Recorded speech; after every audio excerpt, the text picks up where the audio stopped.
श्री स्वामी समर्थ. नमस्कार.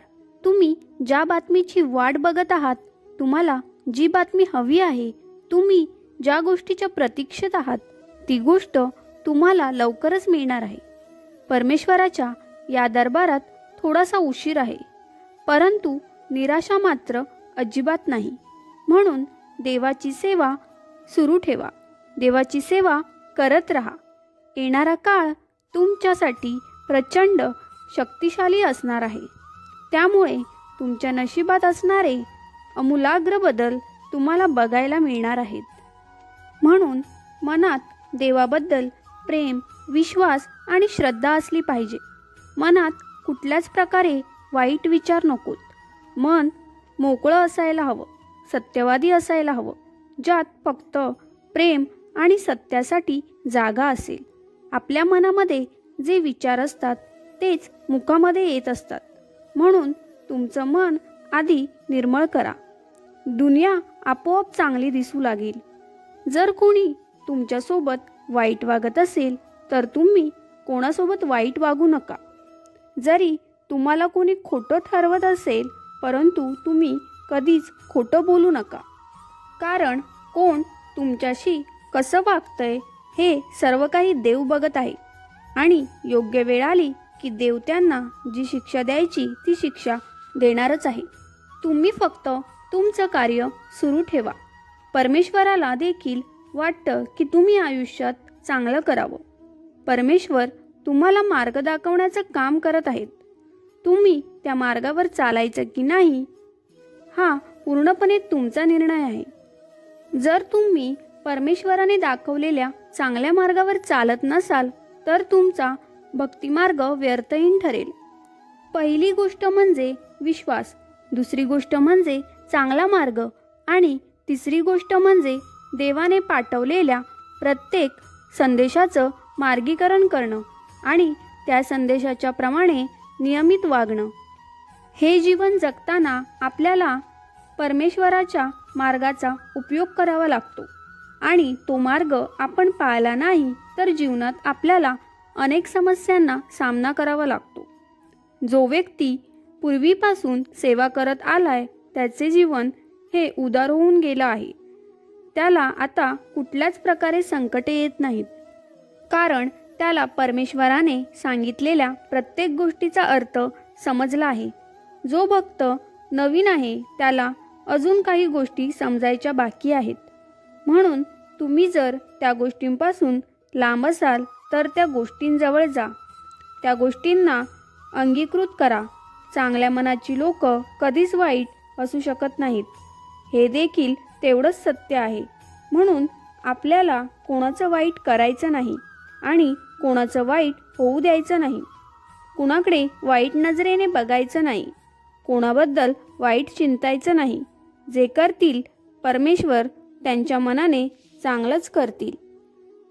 आपण फक्त आपलं कर्म करत राहायचं. परमेश्वराला कधीच आपल्या चांगल्या किंवा वाईट गोष्टींबद्दल सांगायची गरज नाही. परमेश्वराला सर्व माहीत आहे. तुम्हाला असं वाटत असेल तुमच्याकडे कोणाचं लक्ष नाही, परंतु हे नेहमी लक्षात ठेवा की परमेश्वराचं तुमच्यावर जरूर लक्ष आहे. जीवनात एखादी चांगली गोष्ट करायची असेल तर नेहमी परमेश्वराच्या आज्ञेनुसार करा. परमेश्वराला सांगून करा. बघा, परमेश्वर त्यात तुम्हाला 100% मदतीचा हात नक्की देतील. कारण कुठलीही चांगली गोष्ट करताना देव नक्की तुमच्या सोबत असतात. जीवनाच्या या कठीण काळामध्ये आपल्याला कोण साथ देतील ते फक्त परमेश्वर असतील. आपल्याला असं वाटतं की परमेश्वर माझ्याकडे बघत नाहीत किंवा परमेश्वराला माझं दुःख समजत नाही. मित्रांनो, परमेश्वर भगवंताला प्रत्येक गोष्ट समजते. आपण एवढी छोटीशी गोष्ट समजू शकत नाही. या जगात काय चालू आहे त्याकडे बघू नका, तर परमेश्वराने काय सांगितलंय त्याकडे बघा. जगातील काळानुसार बदला, परंतु परमेश्वराबद्दल भक्ती कधीच कमी होऊ देऊ नका. आजकाल जो भक्त स्वतःचा विचार करतोय, कोणी दुसऱ्यांबद्दल 2 शब्द देखील चांगले बोलत नाही, एवढी वाईट परिस्थिती आज आपल्याकडे आहे. परंतु त्या वाईट परिस्थितीकडे जायचं नाही. आपल्याला चांगल्या कामाकडे जायचं आहे. भगवंताने जे शिकवलंय त्याच्याकडे आपल्याला मार्ग काढायचा आहे. त्या मार्गावर आपल्याला चालायचं आहे. परमेश्वर आहेत म्हणून आपण आहोत हे आपण कधीच विसरायला नको. आपली संस्कृती, आपला धर्म, आपल्या आईवडिलांनी आपल्याला शिकवलंय तेच सर्वश्रेष्ठ ज्ञान आहे. आपल्याला फक्त पुस्तकी ज्ञान प्राप्त करायचं नाही, तर आपल्याला धार्मिक ज्ञान, या जगात काय चाललंय याचं ज्ञान आपण मिळवायला हवं. या जगातील वाईट गोष्टींचं ज्ञान मिळवून आपल्याला काहीच मिळणार नाही. झाला तर त्या गोष्टींचा फक्त त्रासच होईल. म्हणून काही गोष्टींपासून सावध राहा. देव कधीही तुमच्या मदतीला दारात उंबरठ्यावर येतील. तुम्हाला त्याची कल्पना देखील येणार नाही. म्हणून देवाला ओळखायला शिका. देव जे संकेत देत आहेत ते ओळखायला शिका. वाईट लोकांकडे दुर्लक्ष करत जा, कारण ज्याला जसा विचार करायचा तो तसा विचार करेल. आपण कोणाचा स्वभाव तर बदलू शकत नाही. आपण त्याला 4 गोष्टी समजावून सांगू शकतो, तरीही तो ऐकत नसेल तर दुर्लक्ष करा. परमेश्वर त्याच्याकडे बघून घेतील. तुम्ही फक्त तुमचं कार्य विसरू नका. जीवनात जर तुम्ही प्रत्येकाचा विचार करत बसाल तर तुमच्या ध्येयापासून तुम्ही दूर राहाल. आपलं काम चांगल्या गोष्टी सांगायचं आहे, चांगल्या गोष्टी शिकवायचं, चांगलं वागायचं. ज्याला जसं वागायचं तो तसंच वागणार आहे.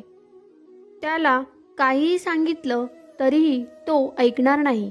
म्हणून कोणापुढे जास्त स्वतःचा कमीपणा करून घेऊ नका, कारण तुमची किंमत तुमच्या नजरेत असेल तर इतरांच्या नजरेत राहील. तुम्ही प्रत्येक वेळी खाली झुकत असाल तर झुकण्याचीच वेळ येईल. तिथे जरूर झुका जिथे तुमचं नातं खूप जवळ आहे. परंतु सारखं सारखं झुकावं लागत असेल तर ते नातं तुमच्यासाठी बरोबर नाही. पण तुम्ही नातं तोडू नका. ज्याला नातं तोडायचं तो नातं तोडेल. ज्याला संबंध तोडायचा तो संबंध तोडेल. तुम्ही तुमच्या बाजूने चांगले राहण्याचा प्रयत्न करा. तुमच्या मनात कुठल्याच वाईट विचार येऊ देऊ नका. परमेश्वर तुमच्या प्रत्येक हाकेला उत्तर देणार आहे. फक्त तुम्ही तुमचं मन साफ आणि निर्मळ ठेवा.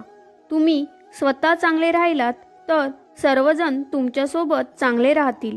जीवनात जे होईल ते चांगल्यासाठीच होईल. जे वागाल ते सत्यानेच वागाल. जे कराल ते चांगलंच कराल. तुमचं भविष्य पण चांगलंच असणार आहे. श्री स्वामी समर्थ.